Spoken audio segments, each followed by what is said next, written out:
Hi, my scholarly paper's title is Bringing Back George Orwell, Shaping Socially Aware Student Writers. I chose this topic because in my own classroom I find that students are becoming more and more apathetic about the learning process in a traditional setting. So, two things are apparent. Research has proven that students can be motivated by authentic subject matter, and our world needs more socially aware citizens. So if I couple these two concepts, that could be just the act that reverses that apathy. In order for the students to become successful social activists, they must first learn the importance of rhetoric, and George Orwell, I thought, was the perfect model. My introductory paragraph.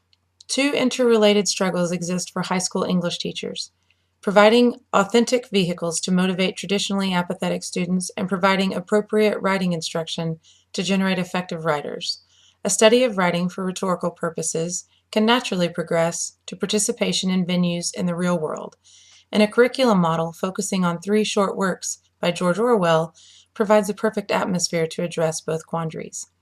The model outlined in this paper serves as a springboard for students to become socially aware, to be involved in experiential learning, and to eventually become socially active. Being socially aware is not a priority for most of today's high school students, but through this project-based model, students will discover issues that impact them or their community and realize the impact their texts can have on the issues. After deep analysis of Why I Write, Shooting an Elephant, and Politics in the English Language by George Orwell, students will have sharpened their ability to read nonfiction texts, developed a better understanding of the various purposes for writing, connected to real issues that constitute those purposes, and been prepared to employ writing methods that George Orwell, a master rhetorician, deemed most important to these ends.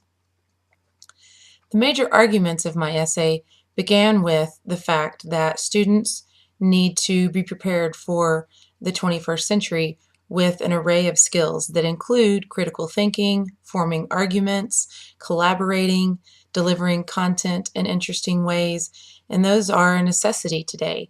Educators need to include research-based methods to impart those to students, such as experiential learning, in which benefits are definitely building awareness, promoting involvement, and those types of things that lead to social activists. Another major piece of my essay was the fact that the usage of George Orwell's essays. I feel like they're the appropriate venue to expose students, to teach them the purposes for writing and the rhetorical methods to use in writing. The use of Orwell's essays is the heart of my argument. I chose those because they're short works, but they pack plenty of rhetorical strategies, which students can use those strategies as well as see how he calls attention to the inequities and disparities in society and model their content after his content.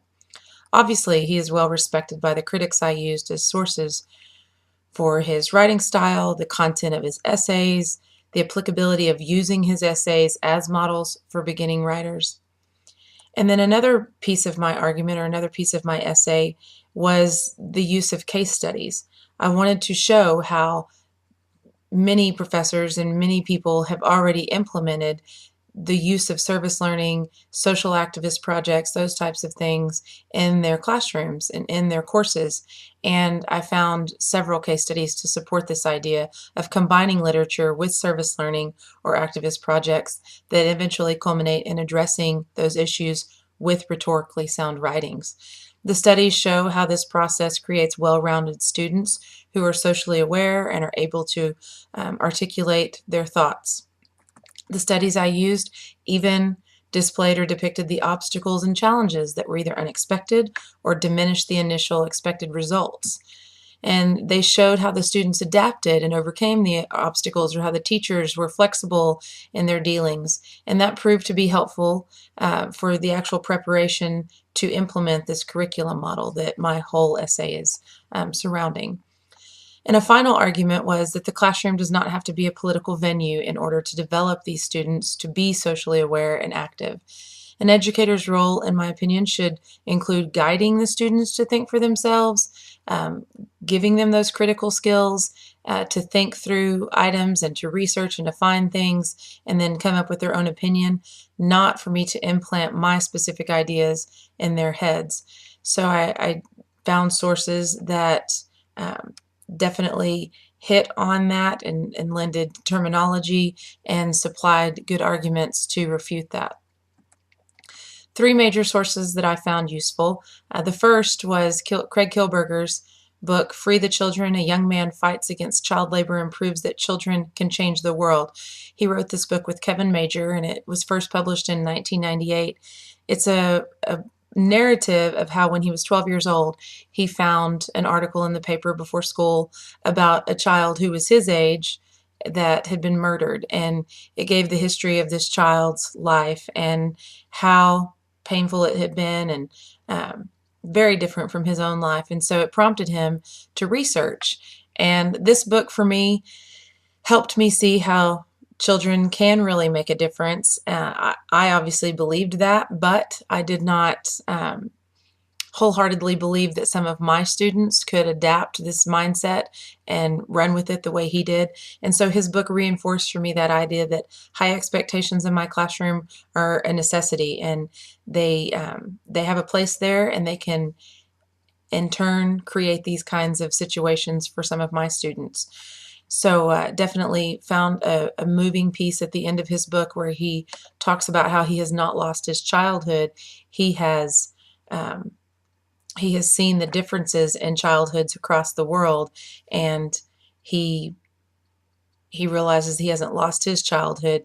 He wants to make both of those childhoods more connected, more similar.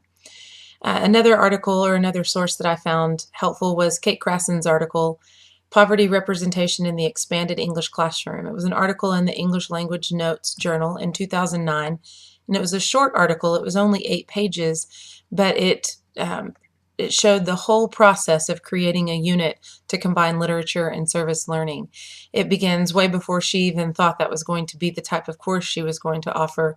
It was the development of it moved slowly from the idea that she wanted her students to experience an authentic learning process in her class, and she realized that they couldn't do that with literature alone.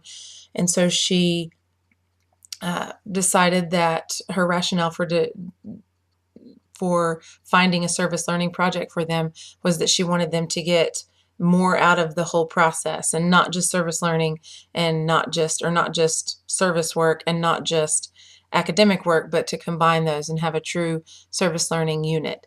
And so it takes me through the whole process, and even though it's only an 8-page article, it goes to the end of her unit where she's providing the success stories and the obstacles and challenges, and how she overcame those. And so it provides a concise snapshot of the whole process of developing one of those units. A final article for my sources that I found most useful was Virginia Crisco's Activating Activist Literacy, Discovering Dispositions for Civic Identity Development. And this was a 20-page article in the Composition Studies Journal that was published in 2009 as well.